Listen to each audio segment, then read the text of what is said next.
अगर कोई भारत की बाह्य खुफिया एजेंसी रॉ या रिसर्च एंड एनालिसिस विंग के दिल्ली के लोधी रोड स्थित 10 मंजिला दफ्तर में घुसे तो पहली चीज उसका ध्यान खींचेगी इसका गोपनीयता के प्रति ऑब्सेशन, जुनून या कहें सनक।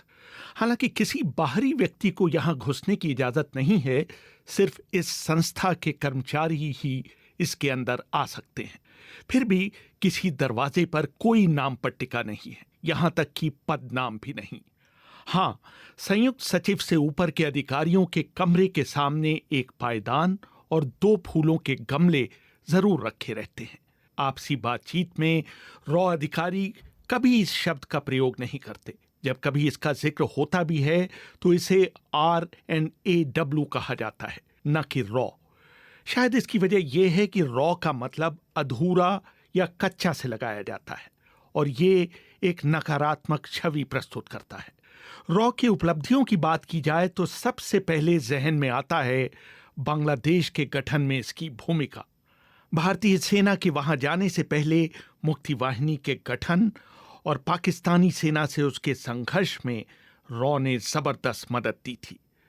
रॉ के एक पूर्व वरिष्ठ अधिकारी बी रमन ने अपनी किताब द काउबॉयज ऑफ रॉ में लिखा है कि 1971 में रॉ को इस बात की पूरी जानकारी थी कि पाकिस्तान 3 दिसंबर को भारत के ऊपर हमला करने जा रहा है।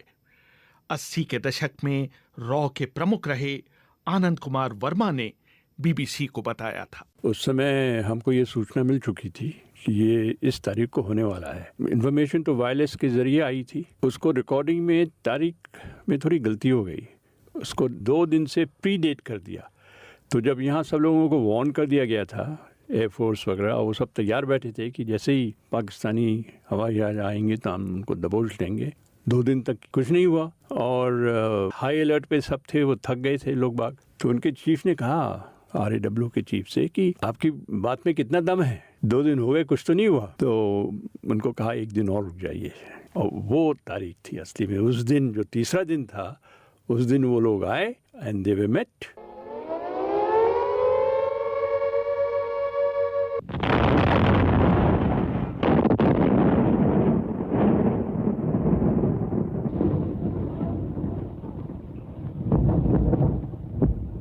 ये जो एजेंट था वो अच्छी जगह था, उसने ह्यूमन एजेंट था, अच्छा लोकेशन था और उसके पास कम्युनिकेशन का इक्विपमेंट था जिससे उसने वायरलेस कम्युनिकेशन किया।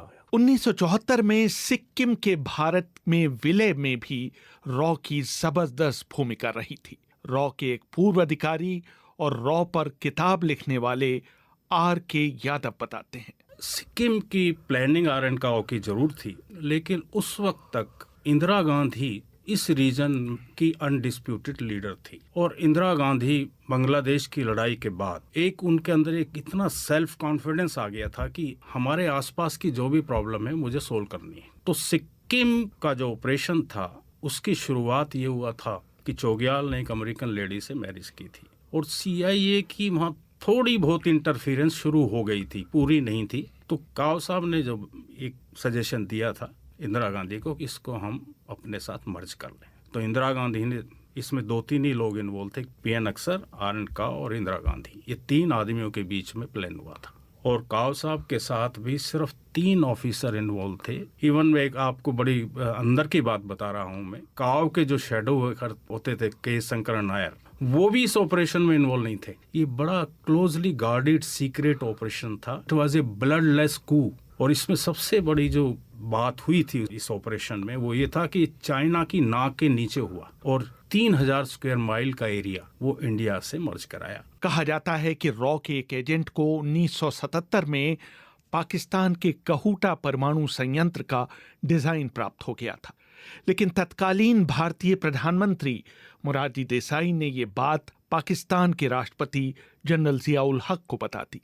मेजर जनरल VK सिंह रॉ में कई सालों तक काम कर चुके हैं और उस पर उन्होंने एक किताब लिखी है, secrets of research and analysis wing. Pakistan का न्यूक्लियर प्लांट है कहूटा में, उसका ब्लूप्रिंट किसी ने हासिल कर ली थी, किसी एजेंट ने, और उसने कुछ पैसा मांगा था, कोई $10,000, मोरारजी देसाई प्राइम मिनिस्टर थे, तो जब उनको ये बताया गया तो उन्होंने इसको टर्न डाउन कर दिया और उनको बता भी दिया उनको कि ऐसा ऐसा हमारे बहुत ऑफर है। तो ब्लूप्रिंट तो नहीं मिला और वो एजेंट भी शायद एलिमिनेट हो गया है। इसी तरह 1999 में कारगिल युद्ध के दौरान जब पाकिस्तान के तत्कालीन सेनाध्यक्ष जनरल परवेज मुशर्रफ चीन की यात्रा पर थे तो उनके chief of general staff lieutenant general Aziz Khan ने उन्हें बीजिंग फोन कर बताया था कि प्रधानमंत्री नवाज शरीफ ने पाकिस्तानी वायुसेना और नौसेना के प्रमुखों को बुलाकर शिकायत की थी कि जनरल मुशर्रफ ने उन्हें कारगिल की लड़ाई के बारे में अंधेरे में रखा था। रॉ ने न सिर्फ टेलीफोन पर हुई इस बातचीत को रिकॉर्ड किया, बल्कि भारत ने इसकी प्रतियां बनवाकर अमेरिका सहित भारत में रह रहे सभी राजदूतों को भेजा। Major general VK. सिंह बताते हैं, वो रिकॉर्डिंग जो की गई है कॉन्वर्सेशन की, वो रेगुलरली उस तरीके की इंटरसेप्शन होती है, मगर वो कॉन्वर्सेशन बहुत इम्पोर्टेंट थी। उस टेप से ये प्रूव हो गया पूरा जो कारगिल का ऑपरेशन था ये आर्मी ने ही प्लान किया था और वही इसको एग्जीक्यूट कर रहे थे। जो भी जानकारी हम खुफिया तंत्र से हासिल करते हैं उसको हमको इस्तेमाल करना चाहिए, पब्लिसाइज नहीं करना चाहिए, क्योंकि आप उसको पब्लिसाइज करेंगे तो जहां से हमने जानकारी हासिल की थी उनको पता लग जाएगा कि इनको इस सोर्स से मिली है और वो जो सोर्स फिर हमेशा के लिए खत्म हो जाएगा। तो ये जब जानकारी पब्लिक कर दी गई तो नेचुरली उनको पता लग गया पाकिस्तान को कि हमारा ये सैटेलाइट लिंक ये लोग इंटरसेप्ट कर रहे हैं, तो उन्होंने बंद कर दिया। तो हो सकता था उस लिंक पर उसके बाद और भी अहम जानकारी मिल सकती थी, वो एक तरह से हमेशा के लिए बंद हो गई। पाकिस्तान की खुफिया एजेंसी ISI के पूर्व प्रमुख हमीद गुल रॉ के इस कारनामे को बहुत बड़ी चीज नहीं मानते थे। उन्होंने BBC से बात करते हुए कहा था कि इस टेप को सार्वजनिक करके रॉ ने बता दिया कि वो एक पेशेवर संस्था नहीं है। टैप करना तो कोई ऐसा मुश्किल काम नहीं है। बिलीव यू मी, हम आपकी सारी कॉन्वर्सेशन जो है वो टैप करते हैं।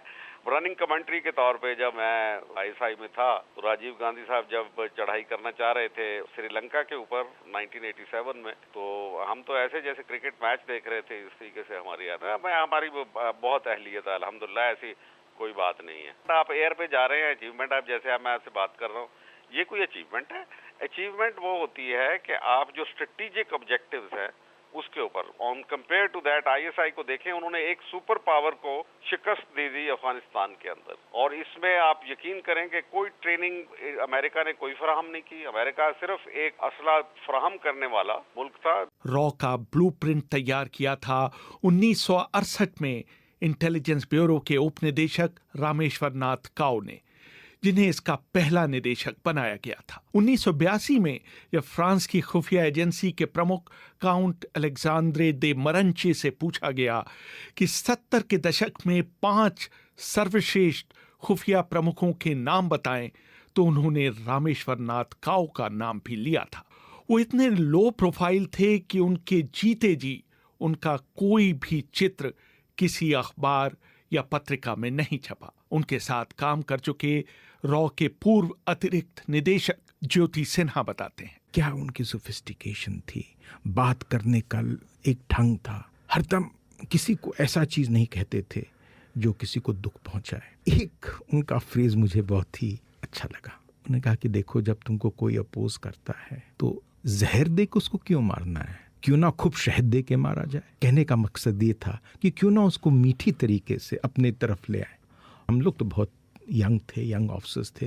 We used to hero worship him because of human qualities and professional qualities. रॉ पर सबसे पहले सवाल तब उठाए गए जब वो सिख अलगाववाद की गंभीरता को सरकार तक पहुंचाने में असफल रहा। कश्मीर की घटनाओं का सटीक विश्लेषण न कर पाना भी रॉ के खिलाफ किया।